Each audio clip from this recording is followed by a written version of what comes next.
నమస్కారం. మిథున రాశి వారు మీరైతే శ్రద్ధగా వినండి. జనవరి 2026వ నెల మీ జీవితంలో స్పష్టమైన మార్పులను తీసుకొచ్చే నెలగా మారబోతుంది.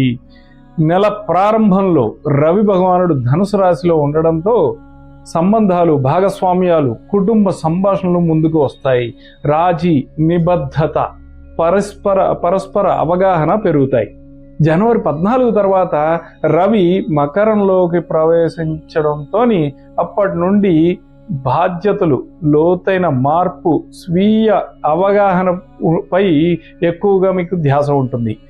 మిథున రాశిలో తిరోగమనంలో ఉన్న గురువు, అంటే రెట్రోగ్రేడ్ మోషన్లో ఉండే గురు భగవానుడు గతంలో మీరు తీసుకున్న నిర్ణయాలను సమీక్షించుకునే అవకాశం కల్పిస్తుంది. తొందరపాటు ఉండకూడదు, స్పష్టతతో నిర్ణయం తీసుకోవాలి. ఆరోగ్యపరంగా శక్తి ఉంటుంది, కానీ మానసిక ఒత్తిడి పెరగవచ్చు. క్రమబద్ధమైన దినచర్య, విశ్రాంతి, ధ్యానం మీకు అత్యంత అవసరం. సంబంధాల్లో ఓపెన్నెస్, తర్వాత లోతైన చర్చలు, ఇవన్నీ కూడా జరిగి తీరతాయి. విద్యార్థులకు వీళ్ళు మంచి క్రమశిక్షణతో గ్రూప్ స్టడీస్ చేస్తూ ముందుకు సాగితే మంచి ఫలితాలు వస్తాయి. మీది మిథున రాశి అయితే తప్పక కమెంట్ చేయండి.